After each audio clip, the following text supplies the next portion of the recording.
Use as directed. Have you heard about Willow Lakes? It's a new premier community being built along the Logan River. And when it's done, it will feature 2 lakes with sandy beaches, a 30,000 square foot fitness center, massage, sauna, hot, cold, and red light therapy, golf simulator, and a surf pool. This premier community is exclusively offered by Gray Wilson with Dwell Realty Group. And it's right here in Cache Valley. The community is invited to an open house Saturday, August 10th from 10 to 1. Learn more at willowlakesutah.com. Social Security is with you through life's journey from birth to retirement. As your life changes year to year, so do your needs. For over 80 years, Social Security has helped to meet your needs and is committed to improving access to the services that make a difference in your life.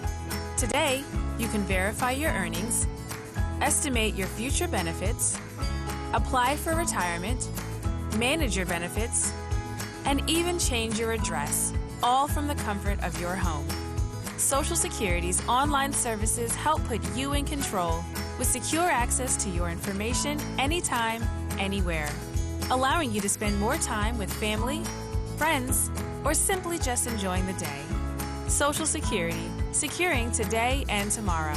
See what you can do online at socialsecurity.gov. Produced at U.S. taxpayer expense. News Talk 610 AM, 102.1 FM, KVNU.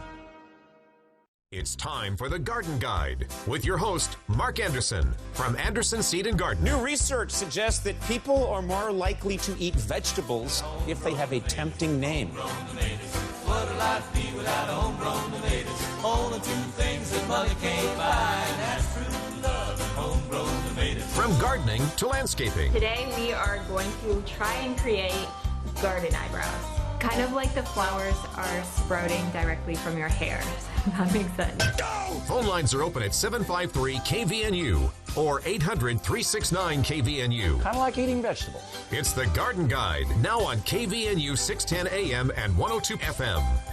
And we welcome you to the show on what's looking like it's going to be a very hot weekend in northern Utah. We'll feel right along with Mark Anderson of Anderson Seed and Garden, and it is the Garden Guide where we want to talk about all things lawn, garden, your home, insects, a lot of diseases still. The humidity really causing some problems with a lot of diseases too. Diseases and bugs are still like number 1 and number 2. But we can also talk about harvesting too, because oh man, I've got tomatoes everywhere. Starting to pick everything. Yeah, squashes are coming on. Bean plants are taking off, and tassels are just coming up on my corn because I was a little late. Yep. My corn is in full tassel, and I was actually out pulling weeds the other day, and I didn't dare stand up in the corn patch because there were so many bees in the corn. They were going after the corn pollen, and there was like at least 5 or 6 bees on every single stalk of corn. And so I was like, I think I'll just stay down here and pull all these weeds and stay out of the bees, because I would have put my face like right in the bee action. So I'll pass on that. A lot of predators starting to come into the garden too. So between deer and raccoons, they're starting to do some damage as well too. So we can definitely talk about how to protect your harvest, since you've worked so hard all summer long to get that harvest. Yeah, nothing is more frustrating when you walk out and find that the raccoons had gotten into your corn patch. Well, I've had like the deer sneaking into my garden occasionally, and I thought they were crawling underneath my fence, and so I like went and found all the loose spots and kind of staked those down. And then a couple days later, they'd gotten in and nibbled on my butternut squash. And so I was like, all right, there's another spot. So I went and checked, and it's like, okay, maybe they're coming in here. So I staked that spot down and tightened up the fence here. And then a couple more days later, it's like, oh, I think we're good. Then they get in and eat another butternut squash. Yeah, and it's just like, where the heck are they getting in? And come to find out, there was a spot where the fence had kind of gotten like rubbed up on the fence post, and it had sliced it. And there was a nice big deer-sized opening right there. And so I got that one sealed up the other day, and I think I have my fingers crossed this time. That did it. Yeah, 4th time's the charm. So the word had spread. Yeah. If you want to get into the Anderson place, here's how to do it. It's just like free buffet at my house. So they were nibbling on the peppers, and it's crazy. They eat the hot peppers. It's like there's a bunch of deer repellents that have hot pepper, like capsaicin in there, that supposed to repel the deer. I don't think so. They ate my habanero and my Carolina Reapers, which are like the hottest peppers known to man. And they were having a fiesta. It's just like no, that does not work. Does not work. Yeah, they were having chips and salsa out in the garden with the pepper plants, and the tomatoes were right there. But they were eating my chards. They're eating the peppers. They love the butternut squash, even though they're not like ripe yet, and so they've been getting in there, but they haven't touched my giant pumpkins, so that's good, because there would be blood in the garden if they ate one of my giant pumpkins, so there's trouble. So measured the two biggest ones last night. I've got 3 that we're babying right now, so I measured 2. I didn't get to the third one. 175 pounds and 160 pounds. Wow. Yeah, so and we still got 8 weeks actually, before the pumpkin festival for the weigh off. So got 8 weeks to get them to grow some more. So they're coming along. I know towards the very end, they're going to really start putting on a lot of weight. If we get some hot temperatures this week, they won't gain quite as much. But if it starts to cool down, then all of a sudden they'll start retaining a lot of water. Yeah. But now's the time where I got to keep on top of the bugs and the diseases. And so probably tonight, this weekend sometime, I will spray again for like mildew and other diseases, and I'll spray for bugs as well too, because some of my beans that are really close to the pumpkins, they've got a little bit of spider mite on them. So I do not want the spider mites transferring over to the giant pumpkins. So we'll get serious about that. So they're looking really good. Looking good. And it sounds like the giant pumpkin growers of Utah are going to be doing like a garden tour next week, so they'll be going around and checking out everybody's pumpkins to see how they're coming along. Yeah, so that should be good. We've got one grower here in the valley that has, I think, right now about a 900 pound pumpkin. Yeah. Now, you were saying earlier that's one that they had started inside, though, right? Yes, yeah. Well, I started mine inside, too, around the 15th of April. But the weather was so uncooperative this spring, I couldn't get mine out until it was probably about Mother's Day. I think we put ours out finally. It was just a little bit before that. And so I would have liked to get them outside sooner, but weather was just not cooperative this year. And then we had the late frost in June, and I mean, it's been a difficult growing season, but it sounds like we've got at least one grower here in the valley that has a really big pumpkin right now. And so seriously, there's nearly 2 months of growing season left. So he could end up with a 2,000 pound pumpkin. Yeah. Wow. So that is a possibility. So much to talk about this morning. Phone lines are open, 435-753-5868 or 435-752-5868. If you have a question, comment for Mark Anderson of Anderson Seed and Garden. And a lot happening at the store this weekend as the cash sale is underway. Cash sale is going on. So right now, all of our trees and shrubs and our vines and our fruit trees, so everything out in the nursery section is 25% off. And then if you pay with cash, you get an extra 10% off of that. So it makes it 35%. So if you come in and you get a shrub, like a beautiful evergreen, you would be able to take 25% off of that. And then if you paid with cash, with bills with presidents on them, green ones, then you get an extra 10%. You get it for 35% off. So there's some really great plants. We brought in some new shrubs and some new trees just 2 weeks ago. So we've got a new selection of gorgeous plants out there. And there's some really nice shade trees, and there's some nice flowering trees, and still have a good selection of fruit trees as well. So a lot of trees to choose from. And even though it's hot, it's a good time to get out there and do some planting. Yeah. We've got some other clearance items that we've got on sale as well, too. So a lot of our outdoor furniture is half price. We've got a clearance section with a whole bunch of products in there that are at least half price, if not better. So there's some home decor and some garden art and different things that we've got for really good prices right now as well, too. So in our clearance section, 50% off or greater. I think there's some things that are like 60, 70, 80% off of regular price. Some of our burpee seeds are half price. So we've got burpee seed packets that we're doing for half price. And so some really good deals at Anderson's right now. And the compost tea is still brewing. So we've still got compost tea probably for I'm thinking 2 more weeks. Okay. I'm looking at our supplies, and we track everybody who uses the compost tea, so we kind of have an idea how much to bring in each week. Yeah. Well, I try and bring it in all at once, so it's like we have it for the whole year. Yeah. So we always kind of shoot for right before school starts, and so in 2 more weeks, that's right before school starts. Yeah. So we estimated pretty well. So when our customers come in and buy the containers, we know how many containers are out there, but we never quite know how many refills people are going to do on the compost tea. And so we kind of track that as people come in and use it. We can kind of see how much is going out.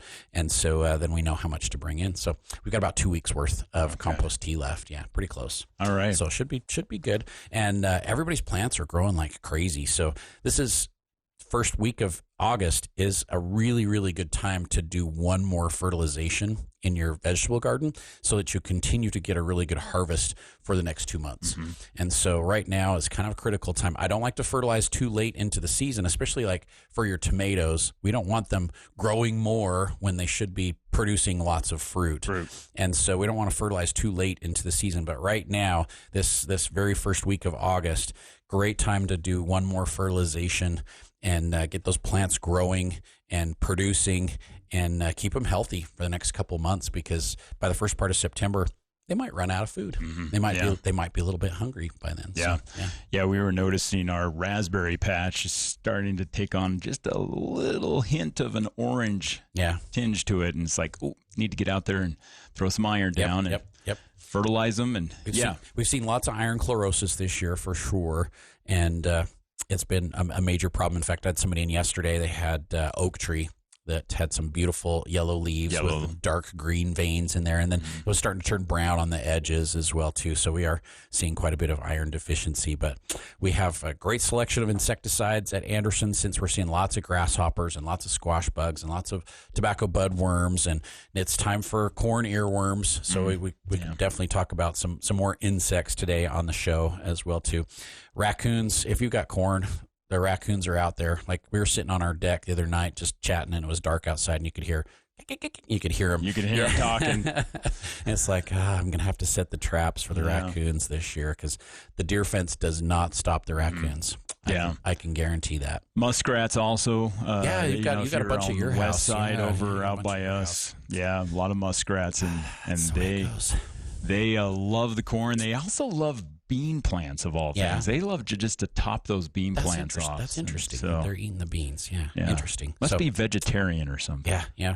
Well, it's really nice to be in the new studio. Love the new studio. Yeah. It'll be great when we get into the official KVNU studio. We're getting so close. I'm hoping next week. I have my fingers crossed. We finished hanging up the TV, because that's important. Oh, yes, got to have the TV up. I joked with our engineers. I said, you could leave the TV down for at least a couple of days. I'm more concerned about the microphones. The microphones, yeah. Let's get those first. Make sure those are working, yeah. But microphones are done. Awesome. The TV is set. We just have to finish up the wiring, and we'll be there. But, and away we go.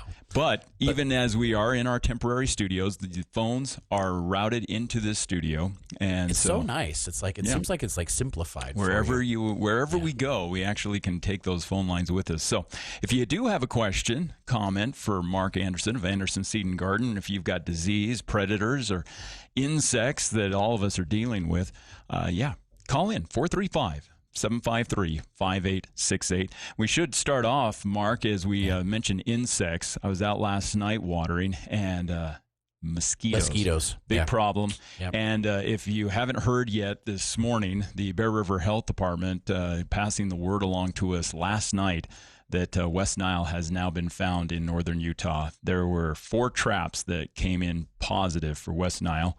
And 3 of them over in Box Elder County, one of them in Cache County up by Hyde Park. Yeah.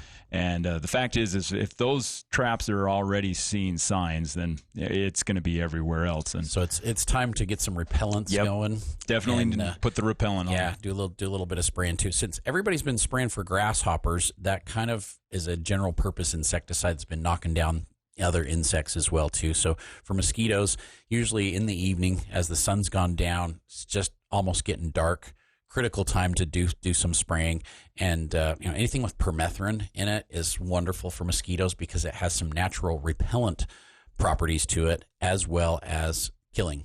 And so it'll kill the mosquitoes, and it'll keep other mosquitoes from coming in as well too. So they're not quite sure how it works, but it actually does do some repelling. So the permethrin does for sure, and that's why I use it for backpacking and for the military, because it kind of repels those mosquitoes. Yeah, so they just don't like the smell. They don't like the smell of it, or there's something that messes with their internal radar that helps them, find people. So who knows how that works? But the cedar oil works amazingly well. So we've been using the cedar oil for grasshoppers in the garden.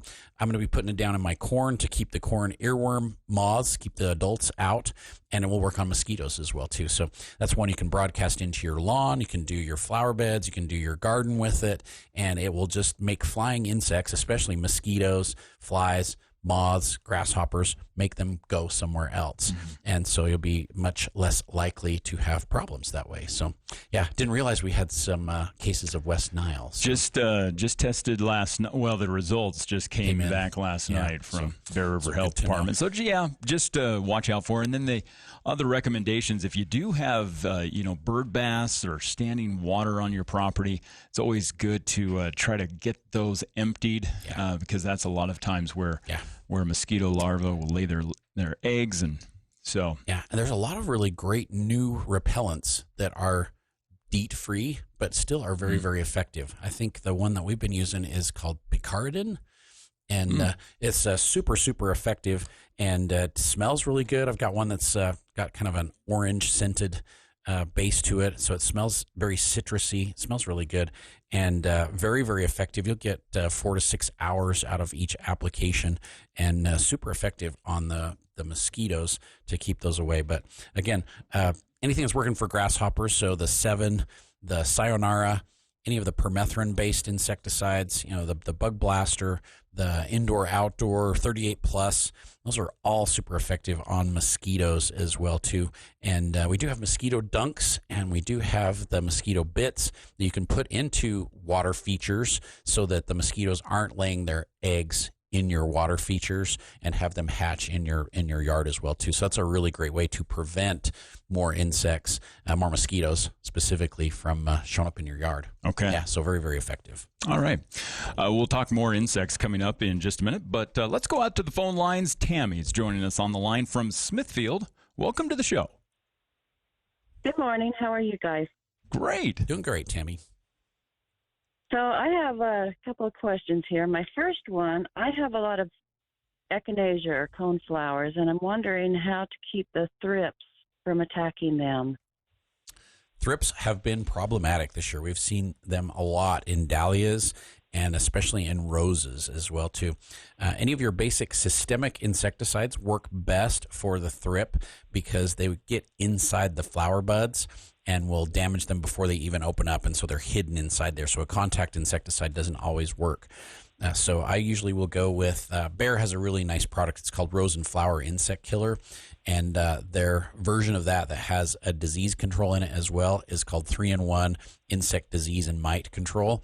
Either of those would be excellent because it has a contact insecticide in there that is called Tempo, as well as a systemic insecticide, and so you get the combination of the contact as well as the systemic in there, and it's very, very effective on any type of insects like aphids and thrips and leaf hoppers that love those flowers. So it's really great for roses, but it's good for all kinds of ornamental plants.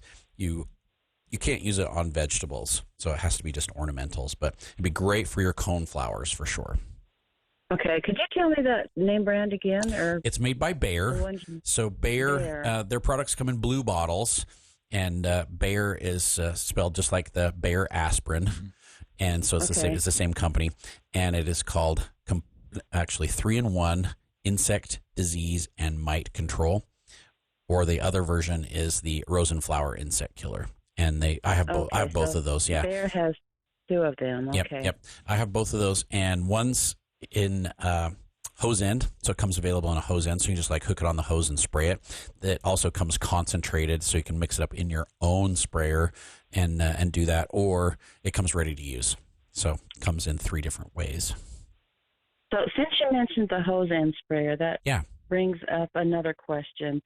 So I'm wondering, after I buy one of them hose end sprayers and I use the product that it comes with, can I buy a bottle of concentrate and refill and use, or is it a different?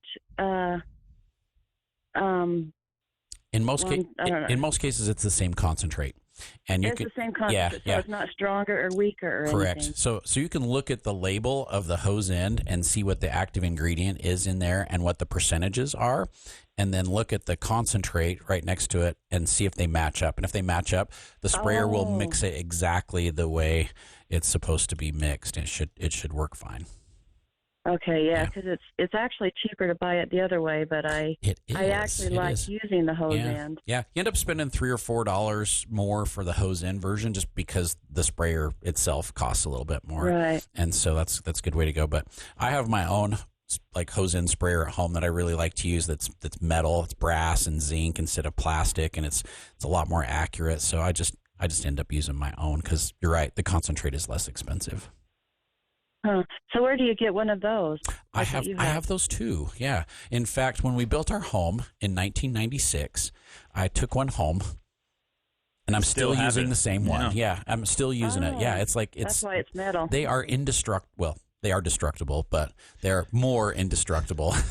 One thing I found is you don't want to drive over one. Yeah, they don't hold up really well that way. Crush the bottle. Yeah. But that's a great sprayer. It's got a dial on the top, and so you put the concentrate in, and then it's adjustable, so you can adjust it for whatever product that you're using. So if one product, say I'm spraying weeds in my lawn, and I want to use weed-free zone from Fertilome, it's 3 tablespoons per gallon. So I can put the weed-free zone in there, set it on 3 tablespoons per gallon, go spray my weeds, and then as soon as I'm done, I'll pour the extra concentrate back into my bottle, and then I'll rinse it out really good. I'll put it in my utility sink. I'll rinse out the bottle. I'll rinse out the sprayer, make sure it's nice and clean. Put it on the shelf. It's good to go for the next product.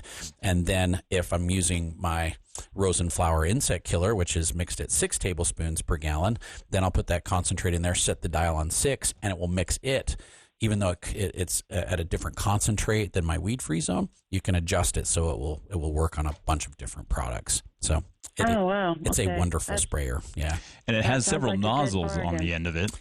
Which make it nice so that if you need to broadcast into a fruit tree, you've got a really long stream. I mean, it'll shoot 20 feet. It's got a little deflector on it that kind of spreads out in a fan, and then if you need to go higher up, you just take the deflector off, and then it'll shoot a steady stream. You can get like 30 feet in the air. It's like it's a great sprayer, but like I said, it's made out of brass and zinc. I mean, it has some plastic parts to it as well, but the brass and the zinc will hold up really well. They don't corrode, and if you clean it out every single time, it's like your sprayer's clean, so you don't have to worry about contaminating, products with, like, if I'm using a weed killer today and use an insecticide tomorrow, or they're not going to cross contaminate and cause problems. But I make sure and just put the product in there, use it, and then as soon as I'm done, I clean it out so it doesn't nothing sits in there longer than it takes me to spray it, and so then I know that it's clean every time I use it. Okay. Yeah, I've got to get one of them. That sounds good. It is an awesome sprayer. My next question is, I've got a tomato plant and a zucchini and a pumpkin that are all wilting. My tomato it's been like a month since and it looks like it needs water, but I know they're getting plenty of water. And I've sprayed it, and it's not coming out of it. Is it because is it a bug or a disease, or what can I do for that? There are some insects that get into like the squashes and the pumpkins that would make it look like it's not getting any water, even though it is. But the tomatoes, it's almost always a disease. And so verticillium will make the plants look like they're just wilting and dying, even though the soil around them is wet. They just look like they're not getting any water. And what it does is it just clogs up the capillaries and the arteries of the plant, so it can't move water and nutrient through the plant. And so even though the root system is picking up the water and the nutrient, it stops where the virus has damaged it, and then all of a sudden your plant just starts to wilt. If you brought a sample of your plant in, cut a couple branches off your tomato that look bad and bring those in, let me take a look at it, and I will be able to tell you if it's early or late blight or if it's verticillium. We can help you diagnose that. Unfortunately, if it is verticillium, your plant's pretty much toast, so then I would yank it and get rid of it so it doesn't end up infecting your other plants. Oh, it can infect. I was wondering if it was contagious. Insects can pick up the disease that are nibbling on one plant and spread it to another plant, and so usually we will recommend that you get rid of it. With the zucchinis and the pumpkins looking wilty, that's usually squash vine borer. And so when the insects get into the vine, they damage the circulatory system of the vine, and it will look great one day, and then you go out there 2 days later, and it's like laying on the ground like it hasn't been watered for a week and a half. And that's usually insect. And so that's one where you want to stay on top of it and spray, about every 10 to 14 days to control the squash bugs before they do any damage. And I've been very aggressive trying to stay on top of it this year because I don't want them killing my giant pumpkins. So So is the powder better or the spray? The spray is more effective because you can get it up underneath the leaves, which is where the squash bugs like to lay their eggs. So you can absolutely do the dust. I think the spray is more effective. And you can use the 7, you can use Sayonara, you can use permethrin. They all work very, very well on squash bugs and are safe to use on your edibles as well, too. So there's some really good options for you. Great. Okay, my third question. My raspberries are really tiny, and I think, is that due to a lack of iron? Could be iron, could be nitrogen. So the raspberries are heavy iron and nitrogen feeders. So usually we like to use or recommend fertilizers that have iron and nitrogen and sulfur in there as well too. Sulfur is really good for the raspberries.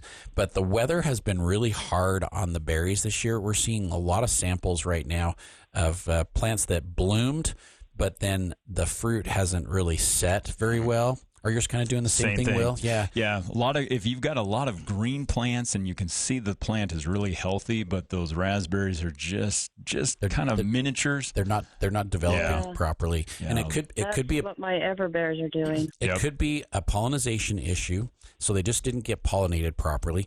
It could be from the frost that we had the end of June would definitely did some damage because all the berries were in bloom at that point. So it could be that. And it could be just excessive heat as well, too. So if you don't have a lot of foliage on the raspberry plants themselves and it's not protecting the fruit as it's developing, then they can get sunburn and then they won't develop properly. So they could be any one of those three things.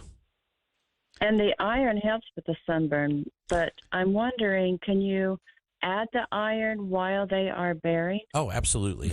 Yeah. So iron combo chelate is a great option. So that's a nice local product that's made by Bicor right here in Cache Valley. It's got a really nice dose of chelated iron plus other micronutrients.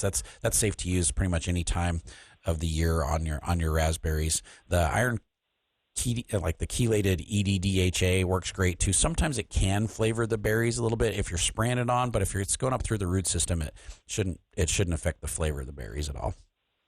Oh, okay. Oh, great. I'm going to try that then. Thank you, Mark. You are so welcome, Tammy. You have a great weekend. And you too. Thanks. You. Bye. And we can take more calls, 753-5868 or 752-5868. If you have a question, comment for Mark, we're going to head into the bottom of the hour break, but we'll be back. And a lot to talk about. Cash sale going on at Anderson Seed and Garden. We'll talk more predators, how to be able to deal with them. Yeah, we're going to talk raccoons for sure. Yeah, for sure. Okay. So, and want to take more of your calls. Again, 753-5868 or 752-5868 for the KVNU Garden Guide. We'll be right back.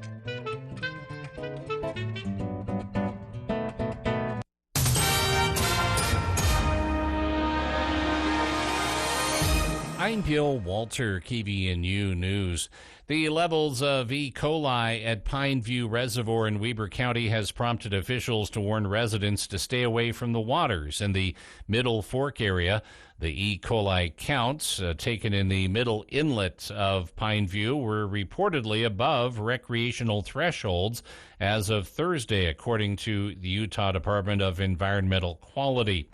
DEQ said in a public health advisory, as reported at abc4.com, sampling suggests that there is a high likelihood that harmful bacteria and or viruses are present in the water, Getting this water in your mouth may make humans sick, according to the advisory. The public is advised not to swim in this area of the reservoir or shower, and don't swallow water if you do swim. Those who come in contact with the water should also wash their hands before eating or preparing food. The Shops at Southtown in Sandy officially has new ownership in the Smith Entertainment Group. SEG, who also has ownership in the Utah Hockey Club and the Delta Center in downtown Salt Lake City, said the 111-acre site will become the home of a permanent practice and training facility for Utah's hockey team. Jim Olson, an executive with SEG and project lead for the Shops at Southtown, said that it was a crucial step forward in expanding SEG's real estate footprint and public benefit offerings for fans and residents of Utah. And it looks like hot weather continuing, partly cloudy skies, smoky skies, highs in the upper 90s, lows at night in the upper 60s. Get more news at CashValleyDaily.com. I'm Jim Basquill. On Friday night, Blake Snell did something he'd never done, not once, but twice. First pitch, a swing, fly ball right center. Moving over is Yastrzemski. He's there. He's got it. And Blake Snell has done it. Snell has thrown a no-hitter for the Giants tonight in Cincinnati, getting mobbed by his teammates in front of the pitcher's mound.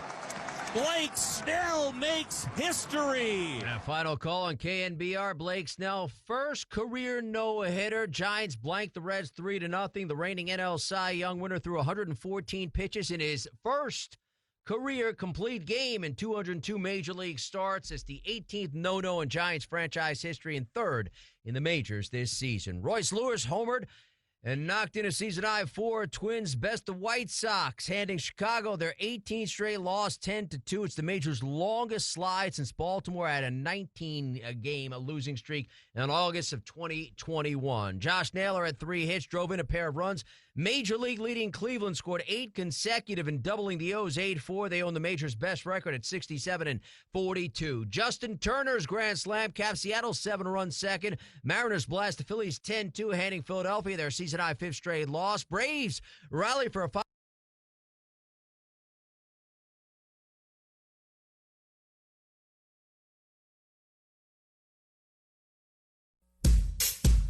Get your cooling fixed, call Gary Riggs. Get your AC fixed, call Gary Riggs. If you're having cooling problems, we're here to get them fixed. Just pick up the phone and call Gary Riggs. 435-512-6633. We'll come to you. Our service fee is low, just $25. We repair all brands and have certified installers. Get your cooling fixed, call Gary Riggs. Get your AC fixed, call Gary Riggs. The Garden Guide with Mark Anderson from Anderson Seed and Garden on News Talk KVNU, 610 AM and 102.1 FM.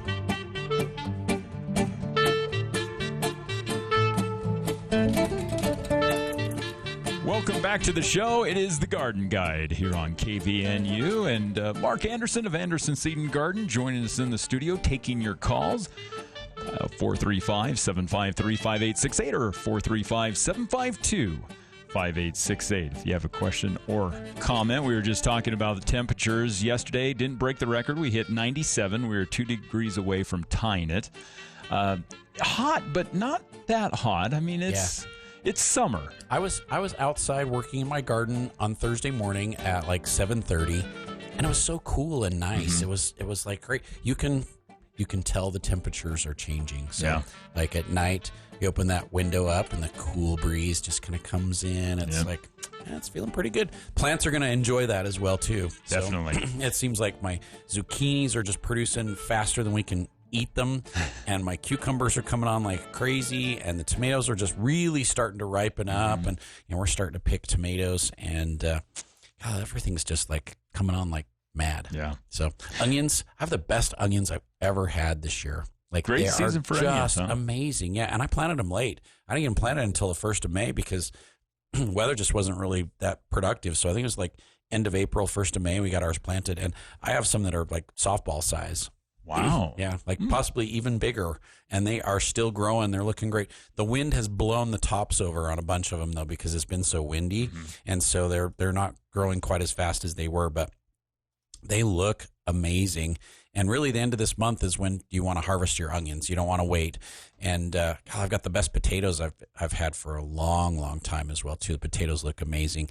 And you also want to harvest those at the end of this month. So, a lot of people will let those go until September. And really, you want to get those guys. And then they start to rot. you want to get them harvested before the end of this month, because as we start to get cooler weather and we start to get rainstorms in September, the potatoes will start to grow again. The onions won't keep as well, and so end of this month is really the best time to harvest and get those brought in. But those zucchinis will just keep going until they die. Yeah, they do. We all have stories of that. Well, let's go out to the phones. We have Barbara joining us on the line from Logan. Barbara, welcome. Thank you for taking my call. I appreciate it. You're welcome. I have a kind of unusual question, I guess. I haven't heard anything about it. I've had some stuff in my plants and stuff. It's called dog vomit slime mold, according to the internet. What causes it? I have actually seen that before, and it's just a fungal growth, and it just depends on growing conditions and whether those spores have blown in from somewhere. And it is treatable, and it is kind of gross looking, I have to admit. It looks like the stuff that you seal cracks in houses with. Yeah. Like caulking. Yeah. Yeah. Yep. It's just kind of strange. It is. So usually what you want to do is physically remove it with like a rake or a scoop or something and get rid of it. But then kind of mark the area where it's showing up. And then I have a disinfectant. It is called Consan 20. And the Consan 20 is great for controlling mosses and algae, and it's great for using on, like, say, you got a north-facing deck and it gets wet and you start to get like little mold showing up on there. It's great for disinfecting and cleaning that, but it's also safe on plants. And so you can use it in your flower beds or in your landscaped areas where this is showing up. You just mix it up in a watering can and then just water the area where you removed it from, and then probably go back a week later and do it again, and it should kill all the spores in there and disinfect that area and clean it so that you don't have it coming right back. That comes on instantly. Yeah. It grows very quickly and under the right conditions. So. Evidently, I've had them for the first time in 4 years. Yeah, I don't see it very often, but usually once every couple of years, I'll have somebody bring a sample or pictures or something in, and we'll take a look at it. And there are different names for it as well too, but that is a common name that someone has given it. But I cannot remember off the top of my head what it's actually called, so I could look it up for you. Well, the strange thing was I had a dog in my yard that night. I think that is coincidental and not related. Because they don't spread it or anything like that. They don't. So, but the Consan 20 will do a great job, and it works on other fungal diseases. It works on mushrooms and toadstools and different things like that. So, but it's very low toxicity. It's very safe for people and for your soil and for your plants as well too. But it'll clean that stuff up. Thank you so much. You're welcome, Barbara. Have a wonderful weekend, Barbara. You too. Thanks. Bye. And if you have a question for Mark Anderson, 435-753-5868 or 435-752-5868. Remember, you can call both numbers now to be able to reach the KVNU studios. Yeah.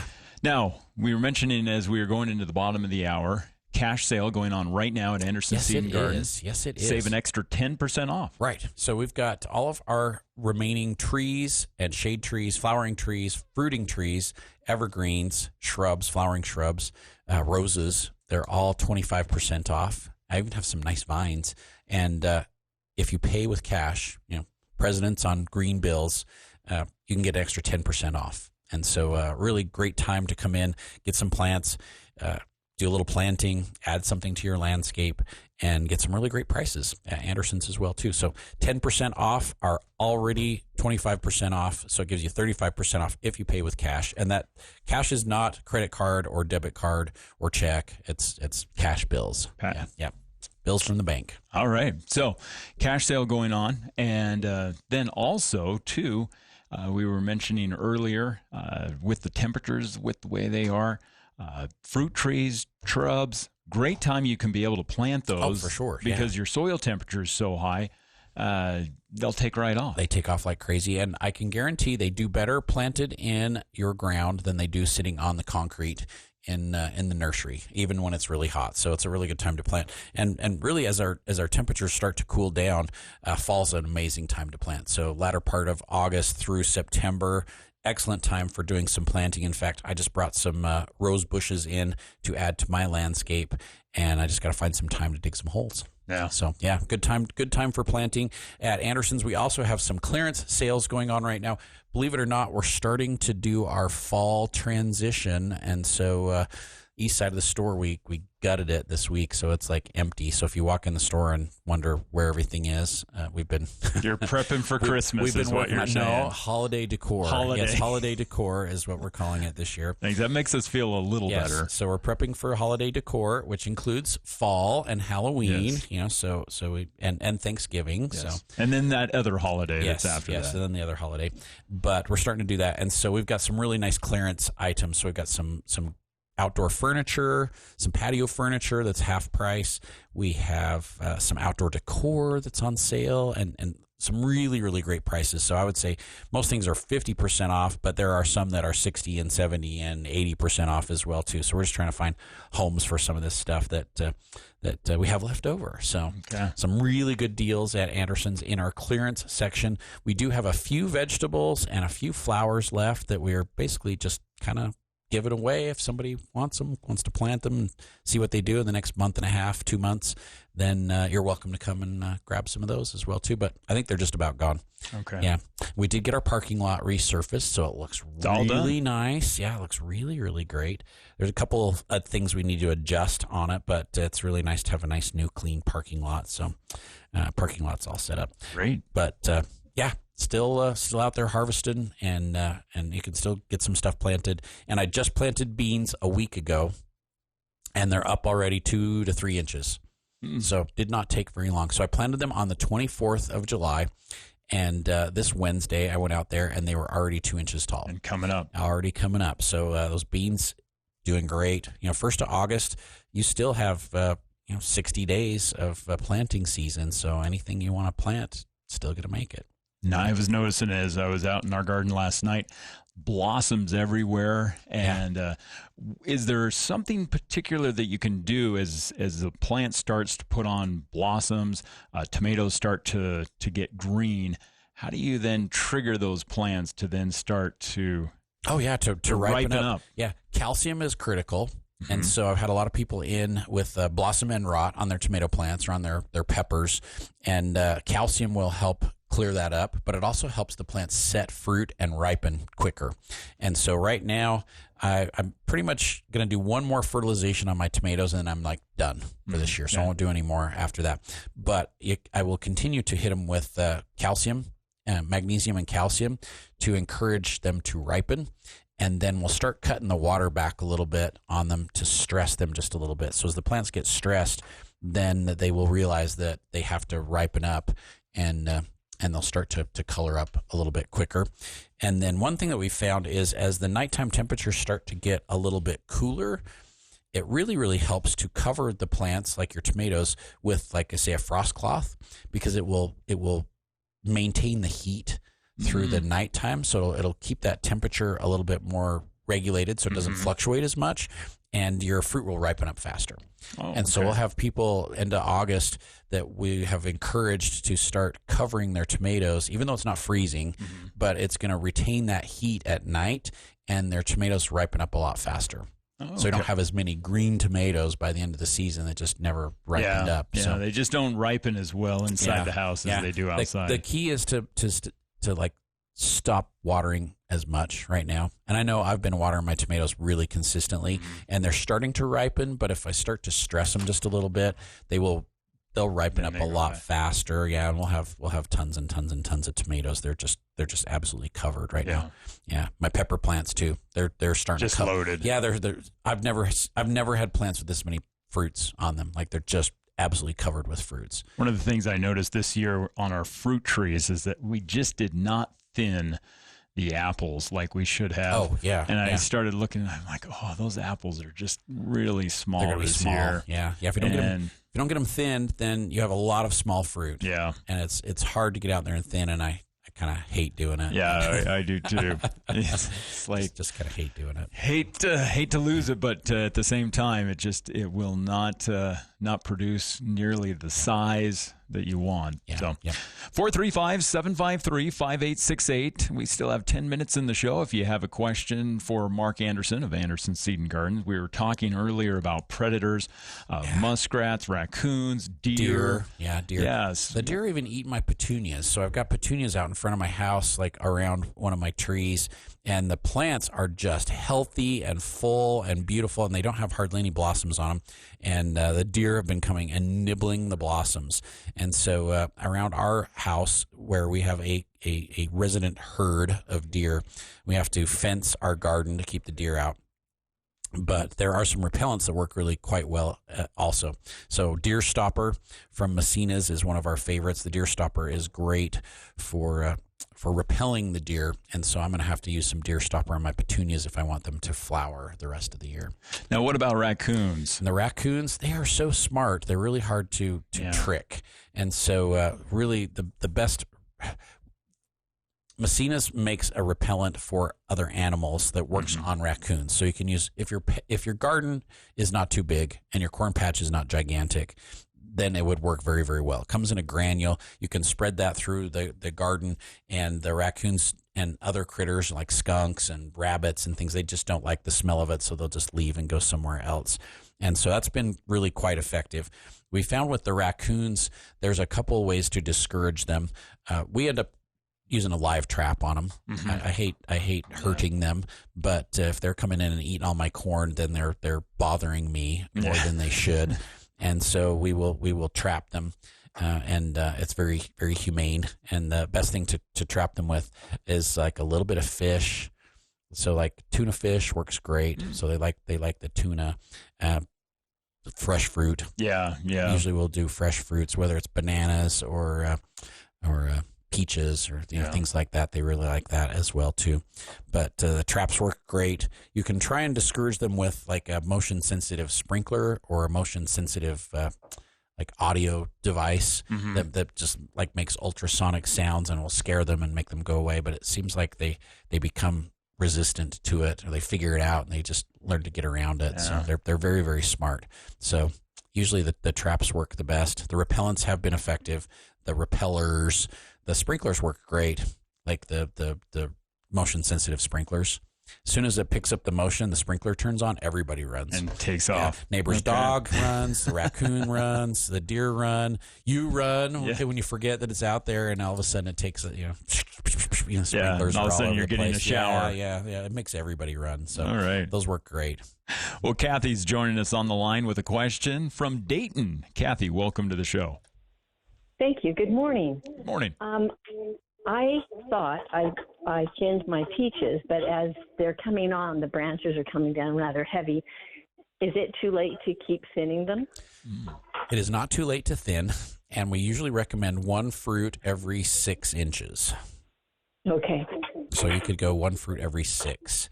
I shed many tears as I pulled about 90% of the fruit off of my nectarines and peaches this year.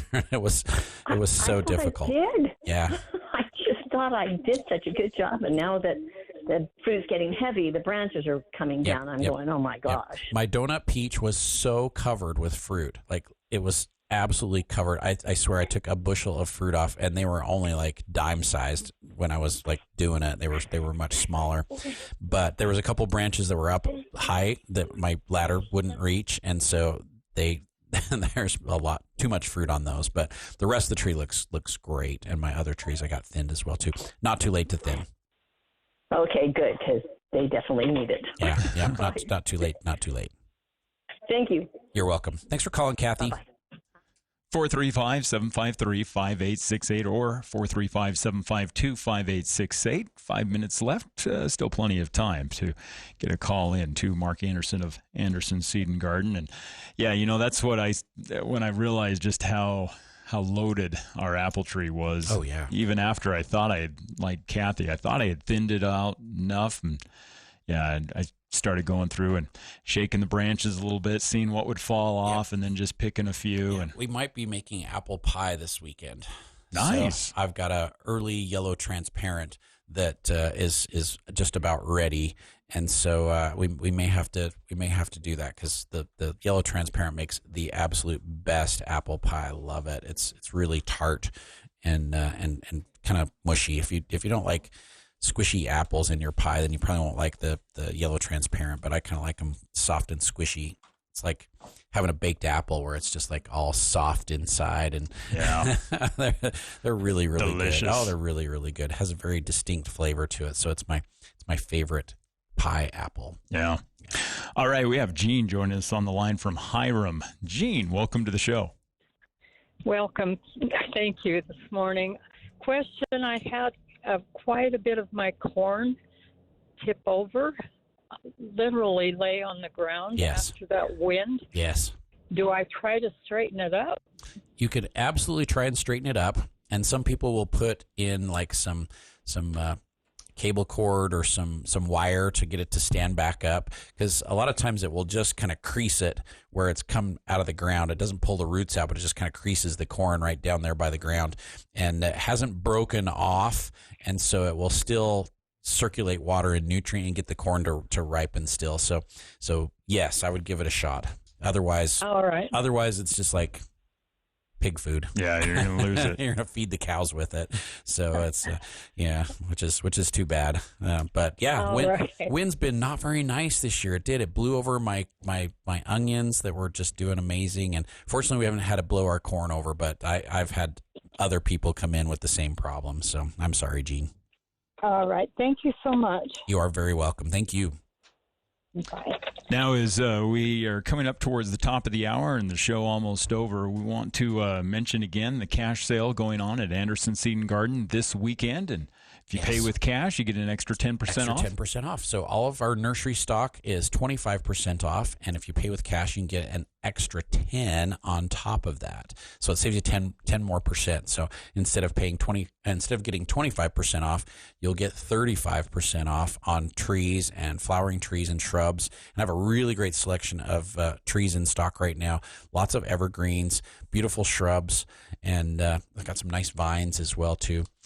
And those are 25% off. But if you pay cash, go to the ATM, get some cash, go to the bank, get some cash, and come in and pay cash, you'll get an extra 10% off. Okay. And then we have a lot of clearance items as well, too, whether it's outdoor furniture or outdoor decor. We've got some decorative products that it's just time to move into the next season. Mm-hmm. And so we've got those on sale, 50, 60, 70. I think there's probably even some stuff that's 80% off in there as well, too.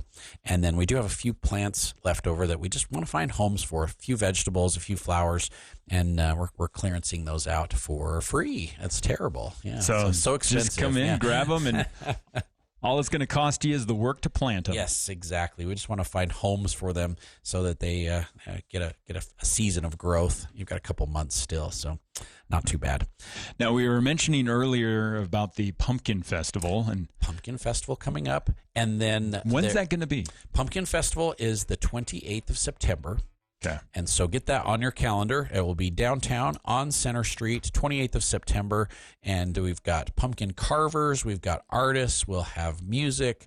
We'll have the giant pumpkins, which are like the best part. We'll have lots and lots of kids' activities and vendors. So we'll have booths and vendors and food trucks and all kinds of fun stuff this year. So 28th of September. And then there's a new event this year on Center Street, which is going to be the end of this month, 24th of August. So it's going to be in 3 weeks. 3 weeks. We've got a music festival. So it's called the Center Street Art Beat. And it's going to be music all day.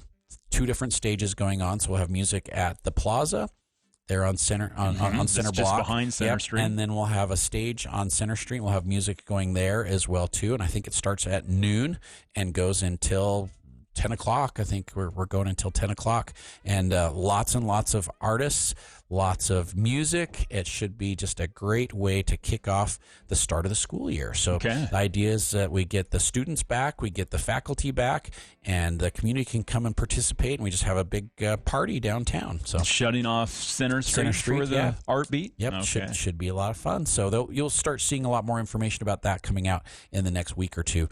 But that is the 24th of August, and it should be an awesome event. All right. Yeah. Well, have a great week. Thanks so much for the calls. And as always, if you missed the show, you can go back and listen to our podcasts. The station for news and talk. KVNU Logan, 610 AM and 102.1 FM.